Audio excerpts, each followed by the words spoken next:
Adoptees sometimes find themselves in a unique position to give back to their own communities. No one can quite understand the lived experience of someone caught between two, sometimes very different families as they can. Dr. Adam Anthony is an adoptee who, after getting his education, is reaching out to try to mentor and support young men making the leap between an upbringing in foster care and success in real life. Find out more about him and why he feels this work is so necessary, this time on Adoption Uncovered.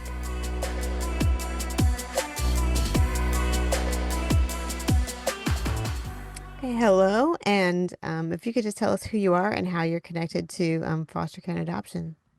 Yes, hello. I'm Dr. Adam Anthony, and I am a former foster care youth and a same-race Black adoptee. In your experience as you've grown up, how has that affected you and how you have fit into your family or not fit in? Yeah, well, belonging and community is definitely who I am and what I'm passionate about. Um, Growing up, I always knew that I was adopted, but I didn't have a lot of information about that because it was a closed adoption. And so, the cognitive understanding of what it means to be adopted has changed over different stages of my development from, being a kid to, an adolescent to a young adult to now. And to no one's, I don't want to assign fault to the lack of knowledge or understanding that I had around what it meant to be adopted. But I do think because of the circumstances, because it was a closed adoption, and the way that I was raised in my family was I'm no different than anyone else. The fact of me being adopted was known, but again, how that was treated wasn't really given with much depth or emotional, conversation or anything like that. It's just like, you are our son, you are our brother, cousin, nephew, et cetera, et cetera. Those relationships were just very, we're going to try to make sure there's normalcy with that without really exploring the layeredness and the complicate or the complexity of what it actually means in my experience as an adoptee. Did you really struggle at certain parts of your life of not having that sense of belonging or feeling different? Yeah, I think I just oscillated back and forth, as a kid, especially between not thinking and thinking about, being adopted and my adoption experience, because I remember it feeling random a lot of times where, I was a part of many different, groups, social groups, community groups, like education, like I was a high achiever, I performed well, did theater, sports, all that stuff, right? And generally very sociable. But then I would think there's something missing here. Like there's something that's not really fully allowing me to access something that I don't even know how to access here because I don't have any information. So it's like, what is there to access? I know there's something to access, but I don't really know where that could be facilitated, where that could be. I didn't have any language to it. I just knew how I felt. And what I felt was as sociable as I am, as achieving as I am, and how much I love the life that I have, there's still some really deep challenges and issues that just aren't really being resolved here. And I didn't know how to communicate that. There was definitely challenges with the belonging aspect and community because, it's hard as a kid to, feel like, okay, I belong here and I'm enjoying this, but to a certain extent, like there's like some kind of threshold that once we pass or enter into this, like, I don't know who my birth mother is. I don't know who my birth father is. I don't know if they're alive. I don't know where I come from. There's different pieces of information that I recall being told and dispersed, to me. But again, the cognitive understanding of that it wasn't really there because I think I didn't really want to access that without really having truth and clarity to it. You can tell your child something, but that isn't a guarantee that just because you disclose that piece of information to them, they're going to be able to, metabolize and sit with and understand that. You have to cultivate that. You have to bring that safety. You have to let them know that with whatever information that they're getting, and even if they don't have information, there's a space for them to unpack that. And yeah, that was definitely something I recall. As Dr. Anthony learned who he was, he realized he wanted to support others and give them the space to think about who they are and what they could be. So what have you found as you've grown up and even left your family? What have you found that has helped you find belonging and figure out who you really are? Yeah. Well, knowing what's true for me, knowing what's important to me, settling in that truth, even as uncomfortable as it may be, at certain times, understanding my story, my agency, um, being able to trust myself and knowing what I'm uncovering, what I'm feeling, what I'm thinking, and how I want to help other people like me be able to be in that space too. And to not feel alone in that space. And to know that they can rely on other people. Because once I knew that I could communicate, the different experiences, the different challenges, just the different thoughts and feelings around all this, it gave me a platform and a trust to start to, communicate that with the people who are already in my community, who are not adopted, the ones who really need to know that don't have that experience, that don't have that knowledge, who just haven't gotten it, but they definitely need to get it. I would love to talk now about the work that you're trying to do to help other people and other young men especially. Like Mhm. what kind of prompted you to just to start down that path of trying to make those connections? I've always had the privilege of being, like either a older brother, big brother, mentor, positive male model for just different young kids through different walks of life. Like kids have always gravitated towards me. And so that's part of it. Because when I think back to those experiences, like being in Boy Scouts, being in different sporting or community groups or leadership and mentorship programs, I loved it. That was a huge, huge, huge space for me to pour into, but also receive. But then when I got my doctorate back in 2024, I did a dissertation on comparing mentorship experiences for African American male college students who attend PWIs, known as predominantly white institutions, and HBCUs, historically black colleges and universities. And to no surprise, black male college students at an HBCU reported having more sense of self-efficacy and stronger academic performance, and the belonging and the career development and all those things that I focused on. However, for Black male college students who were in a mentoring program at a PWI, they had the same thing. But that mentoring program focused on those things that helped see that positive difference of, okay, having a mentor who gets them, who has a similar experience as them, who, maybe doesn't check every single box as far as like being a black or a male student of color or anything like that, but their awareness and their attunement to talk to them and listen to them. And whatever they're listening to, whatever they're getting, they're able to go and make some action steps to help that student achieve what they want to achieve. And so I'm like, okay, well, that's a great study. That's some great information. I really want to build my own thing though. I really want to build my own thing and help other people, help them like this. Like I really want to help schools. I really want to help nonprofits, agencies, anyone who's been touched by foster care and adoption, help change the narrative that these young men can definitely be successful. They can definitely grow. They can definitely lead, but they also need to heal. They need to heal and know that somebody's going to be there, and is willing to listen to their story, is willing to not make assumptions. They're willing to check them if they do have them.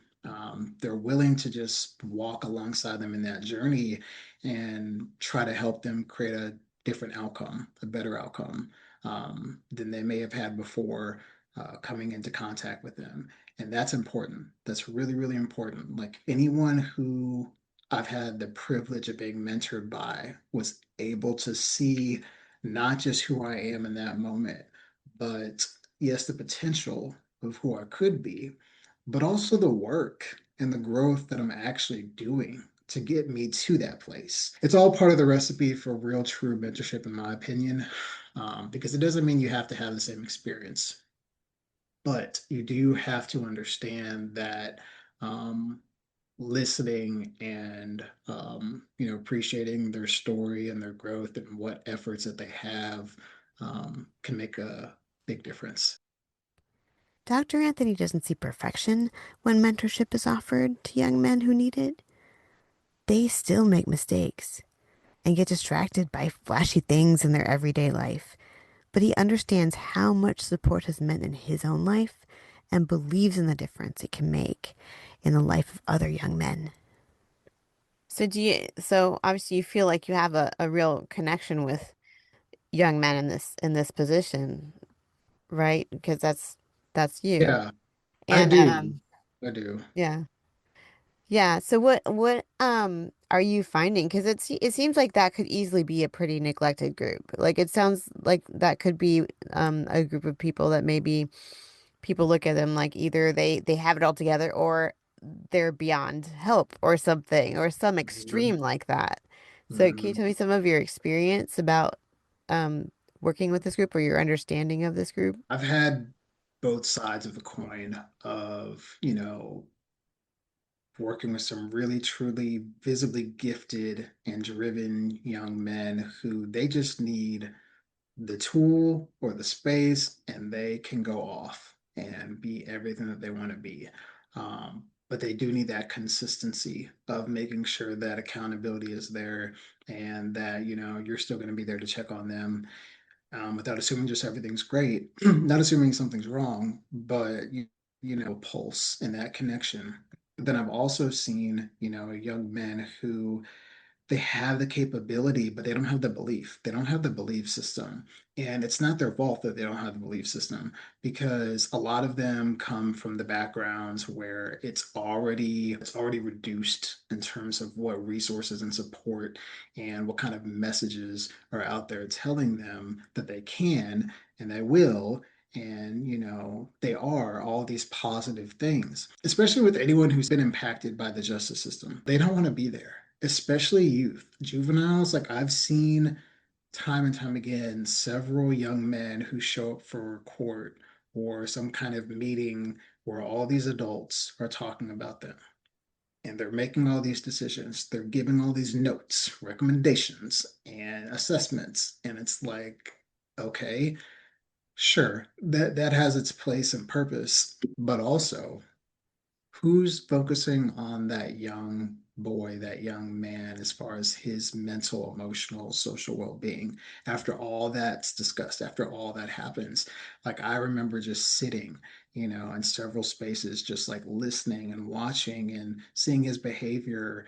And I'm like, yeah, if that was me, I would just be ready to get out of there. I would just be ready to just like go find a quiet space to just be by myself, not talk to anybody, and just disengage, disconnect. But I think that, again, the narrative of some of these young men, of course, what they're exposed to, what they're around, you know, not having any positive, good source of their energy and anything to do can attribute to them, falling into those situations and scenarios. Yeah, I get that. And we're not giving a pass to like bad behaviors or, those things that we want to get them out of.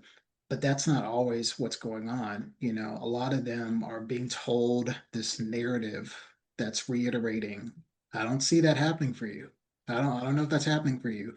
Or they get distracted with something else that looks, young people now, they get so distracted with other things that like look good, look fast and fancy or, attractive. And it's not really about long-term gain anymore. It's just about like, how can I get fast and rich and quick and whatever it is that gives me that satisfaction instantly. And I get it. I definitely get it.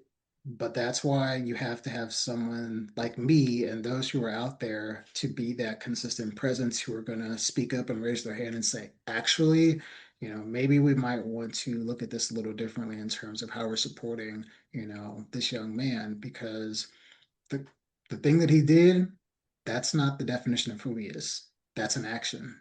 That's something that's happened. But yeah, I think it's really important to just check that. you know? Yeah, and I can see where it'd be easy to be like, look at a crime or a behavior or something else and be like, okay, we got to do something about this.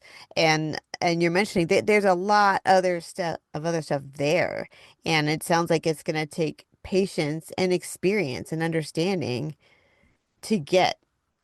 Yeah, you got to deal with this immediate issue, but really to get success, you're going to need everything you're talking about hmm and and and the patience and the Yeah. willingness to see the whole picture. Uh, Correct. And to listen to them too, sometimes, like I've been saying this, lately, is that lived is not a limitation. It's a lens, you know.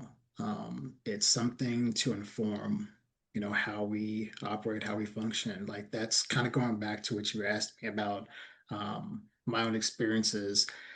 Yeah, like my lived experience has given me understanding of why I move the way that I move and why I do what I do, for better or for worse. But it's just information that I think without going through my adoption journey, I'm not so sure that I would have a fuller picture, of learning the ins and outs and just how deep this is. Like, thankfully, we're in an age of social media and just digital technology where a lot more people who have foster care adoption experiences are researching and advocating and sharing, all this great information that needs to be told, for us to advocate for better support for us.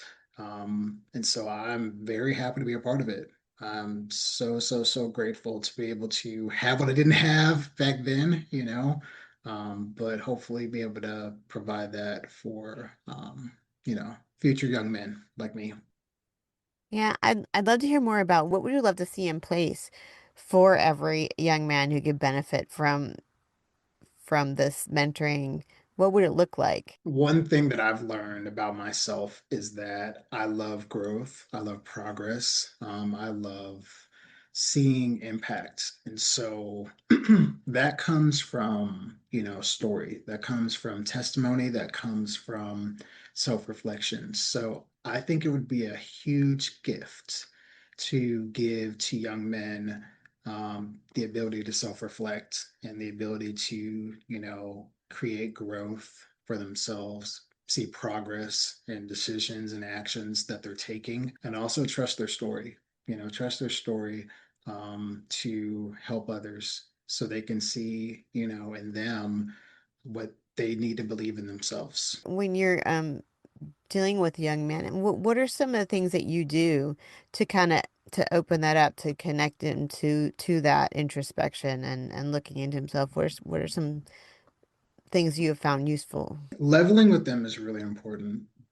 Some of my favorite conversations have just been from leveling on, okay, I'm not Dr. Adam Anthony here, I appreciate that, but I'm just gonna sit here with you and we're gonna talk about like what's going on with you as far as like, what do you like, what are your interests, what's going well, what are some things that you're just not feeling right about, that because life is life and you're just so focused on the day to day, you don't really get a lot of time to think and sit with that. That's one thing. But then also, I believe in looking at other people who, I see, or other sources of mentorship as well, like other sources of positive, leadership to introduce into the conversation.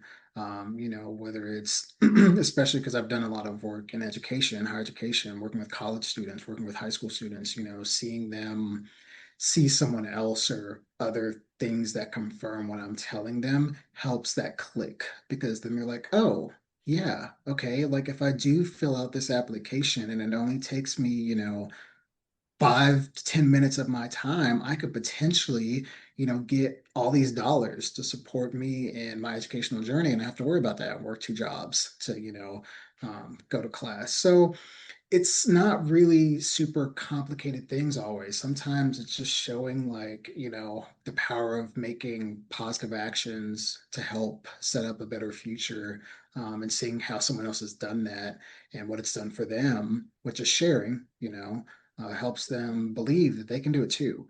And just making that space to see what happens in the conversation. Yeah, I bet a lot of times it can seem just overwhelming, and if you get that first step in the right Yeah. direction, I bet that can be really big. Yeah, because again, there's so many distractions. Like there's so many things that we could spend our time with. There's so many, and I understand. I completely do. That's why I wouldn't tell someone something that I wouldn't be doing or I haven't, seen for myself be like a potential challenge or something that I've, had to overcome. We're not just throwing spaghetti at the wall here. Like this has to be Mhm. grounded. Sounds like it is really something that's great for like us adoptive parents and other people who are seeing this to make that connection, to see the young boys out there that need that help and connect them and not just rely on young boys to be like, I think I want a mentor today. Because Yes, they probably yes, it's probably very important for people in the community to connect those because like you're saying, they're good potentially may be distracted or just in a position where they're thinking about their immediate issues and problems they're facing and not in the long term. yes, yes. And we want to be able to see, like I said, the growth, in them. Hmm. And there's no guarantees to like all the outcomes that we want to have for these young men. But I think setting them up for success with, some accountability, some structure, some opportunities to engage in a way that they may not be able to engage at school, with their friends or, even with their parents or caregivers, this that space to do that, on a deeper level, but it still has that opportunity for them to accomplish some things that, they just may need to get working on, especially for those young men who are preparing for college or the workforce. That is a transition like no other. So I can attest to that. It's tough. And I'm thankful that I've had some quality mentors, in my life to check in on me and I was able to work with and get some progress on things, but you can't do it alone.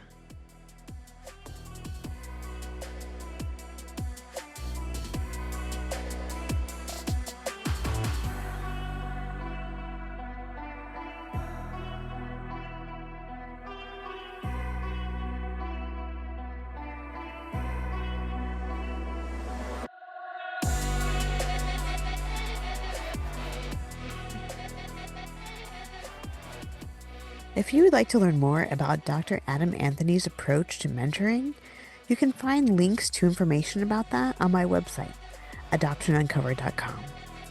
And thank you.